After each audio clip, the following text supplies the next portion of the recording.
Okay, everyone gather around, please. Everyone gather around. Can I please have your attention? We've come here today to celebrate the graduation of Alex Lane Newell. He's graduating class of 2014. He's well, this is a very big day for our family, as Alex, my firstborn son, is I can't believe he's actually graduating high school. I still remember him running up and down the halls as a young baby and leaning out of his crib to make himself fall out so we would run up and catch him and keep him from falling, and he would just laugh. He would just laugh and laugh and laugh when we catch him. Of course, there was in that one time where we weren't close enough to where he actually fell and hit the floor, that he didn't care for that too much. That one definitely did not make him laugh. Well, Alex was born on July 25th, 1996. He weighed 8 pounds 4 ounces. He was born at Musa Memorial Hospital in Eunice, and he had some hair, and his hair, a lot of babies, their hair falls out, and he was actually born with more hair than he had a month later, but he was still a very, very pretty baby. He was always happy, and he loved to play around. He was easy to make him smile. And his favorite thing when he was a baby was running. He actually learned to run before he learned to walk. He would run back and forth between me and his mother. It was pretty funny.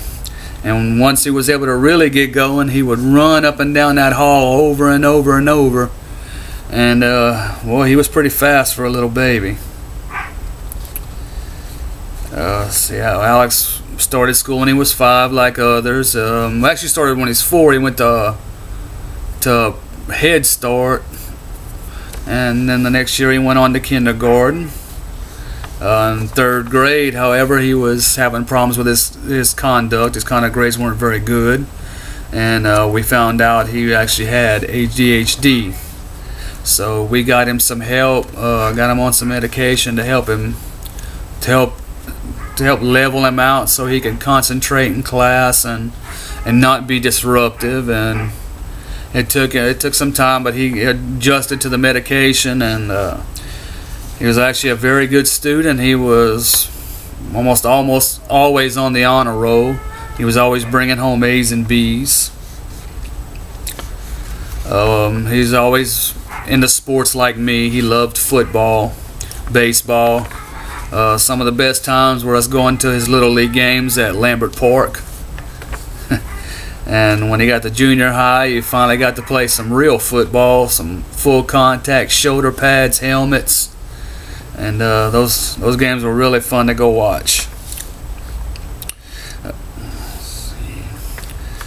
And then he got to high school and got to start playing with the big boys.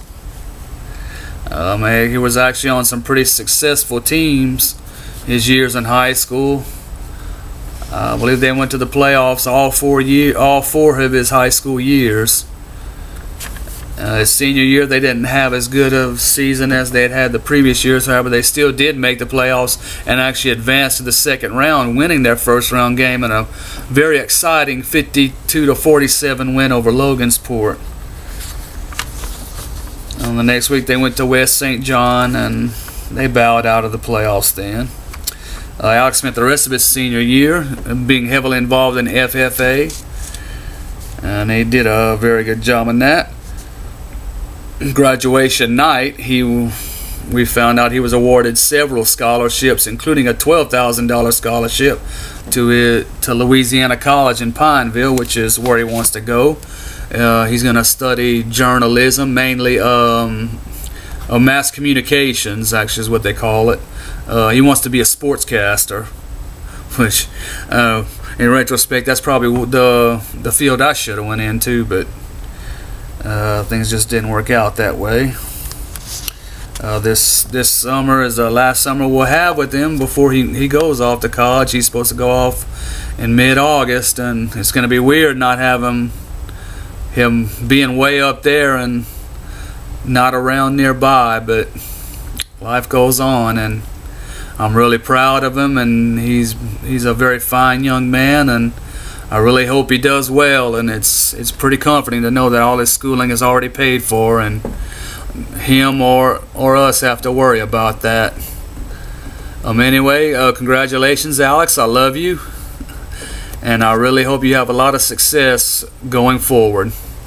Thank you, everyone.